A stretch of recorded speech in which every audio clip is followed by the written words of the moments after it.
ট্রেনে করে ব্রাহ্মণবাড়িয়া থেকে ঢাকার তেজগাঁওয়ে বাবার বাসায় আসছিলেন সন্তান সম্ভাবা রুমা আক্তার। বিমানবন্দর রেল স্টেশন এলাকায় ট্রেন থেকে নামেন তিনি। আর এই সময়ই ওঠে প্রসব বেদনা। এগিয়ে আসে রেলওয়ে পুলিশ। তাদের সার্বিক সহযোগিতায় প্ল্যাটফর্মেই সন্তান প্রসবের ব্যবস্থা করা হয়। সেখানে জন্ম হয় ফুটফুটে এক কন্যা শিশুর। সোমবার 10 ফেব্রুয়ারি দুপুর 12:30টার দিকে ঢাকার বিমানবন্দর রেলওয়ে স্টেশনে এই ঘটনা ঘটে।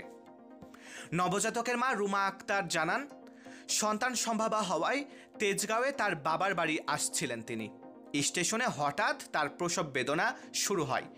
বিষয়টি জানানো হলে তাৎক্ষণিকভাবে রেলওয়ে পুলিশের সার্বিক সহযোগিতায় প্ল্যাটফর্মের একটি জায়গায় প্লাস্টিকের ত্রিপল দিয়ে ঘিরে সন্তান প্রসবের ব্যবস্থা করা হয়।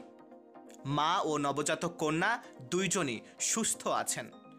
রাজধানীর কুর্মিটোলা হাসপাতালে তাদেরকে ভর্তির ব্যবস্থা করা হয়েছে বলেও রেলওয়ে পুলিশের পক্ষ থেকে জানানো হয়। মারুফ হাসান বিশাল, বাংলার 10।